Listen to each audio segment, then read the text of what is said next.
नाज़रीन, welcome back है आप सबका एक नए ब्लॉग में। और यार मैं काफ़ी दिनों से देख रहा हूँ कि काफ़ी मीम्स आ रही हैं इंस्टाग्राम पर और यूट्यूब पर भी रील्स शॉर्ट्स आ रही हैं इस बारे में कि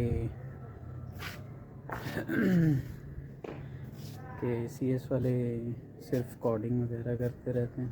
कौन से प्रोफेशन वालों को आप कभी डेट नहीं करोगे? Computer science. क्यों? क्योंकि वो लोग एक लैंग्वेज के लिए कभी लॉयल नहीं होते, तो लड़कियों के लिए क्या होंगे लॉयल। ये किसने कहा आपको? और वो सोशल नहीं होते? कोई सेंस है इस बात? चलें इस कंसेप्शन को भी क्लियर कर देते हैं।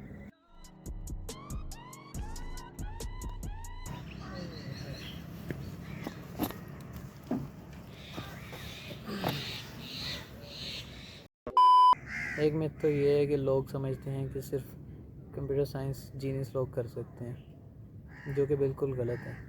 कंप्यूटर साइंस के लिए आपको जीनियस होना ज़रूरी नहीं है। जो कुछ आप यहाँ पे पढ़ोगे, सीखोगे, उसको इम्प्लीमेंट आप कैसे करते हो, उसकी प्रैक्टिस कितनी करते हो, वो डिपेंड करता है। ये ज़रूरी नहीं है कि आपको जीनियस होना पड़ेगा और सब कुछ आपको आता होगा तभी आप बहुत हाई फाई बच्चे होगे। कोई आईक्यू लेवल आपका 200 400 500 हज़ार होगा, ऐसा कोई सिस्टम। वो लोग बिल्कुल ही गलत होते हैं जो ये सोचते हैं और इस वजह से इस फील्ड में नहीं आते। इसमें आम इंसान भी हिस्सा ले सकता है और इसको कर सकता है विदाउट एनी डाउट, बस प्रैक्टिस की ज़रूरत है।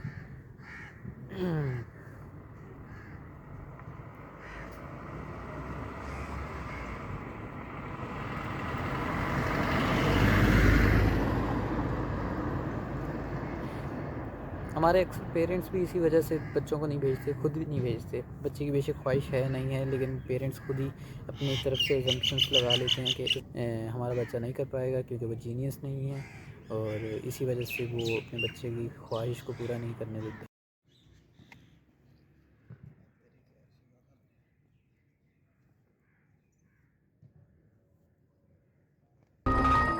कंसेप्शन तो ये है कि आपके बच्चे को मैथमेटिशियन होना चाहिए, बहुत बड़ा कोई मैथमेटिशियन होना चाहिए।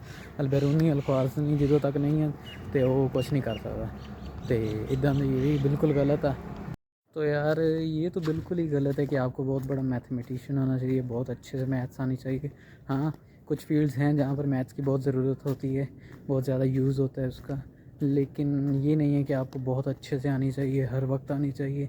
हम भी यूज़ करते हैं, लेकिन कभी कभी हम गूगल यूज़ कर लेते हैं जब हमें कुछ ज़रूरत होती है। ये नहीं है कि हम कोड में मैथ्स को टाइप करते हैं, ऐसा कुछ भी नहीं है। बस आपको नॉलेज होना चाहिए, बेसिक नॉलेज भी ज़रूरी है, और उसके बाद जो ज़रूरत पड़ती रहती है साथ साथ AI ML की फील्ड में तो बहुत ज़्यादा ज़रूरत होती है मैथ्स की।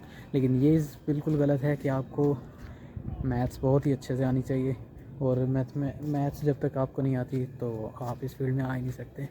ऐसा कुछ नहीं है, मैथ्स आनी भी चाहिए।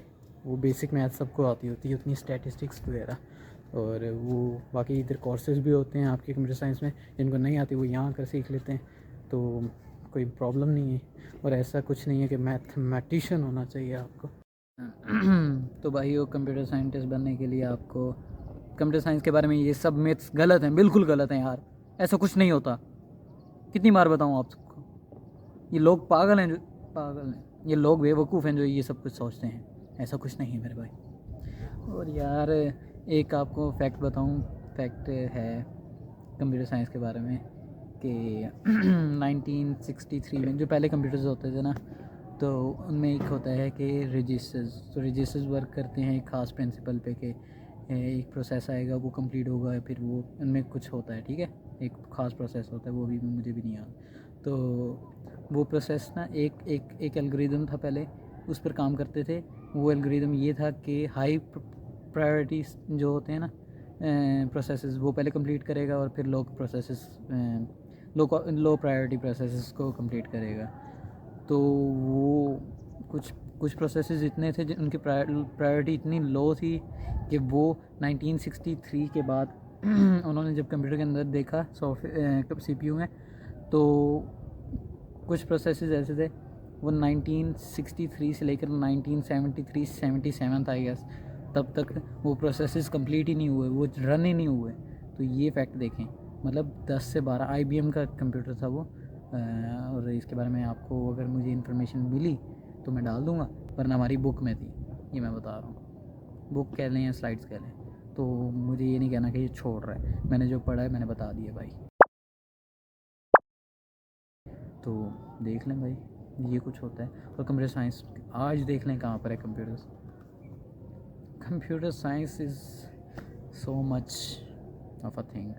सो ये सब मिथ्स हैं, तो इनको आप साइड पर करके फोकस करें, सिर्फ कोडिंग नहीं करते हम सिर्फ।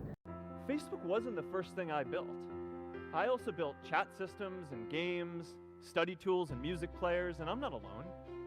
J.K. Rowling got rejected 12 times before she finally wrote and published Harry Potter. Even Beyoncé had to make hundreds of songs to get Halo. The greatest successes come from having the freedom to fail.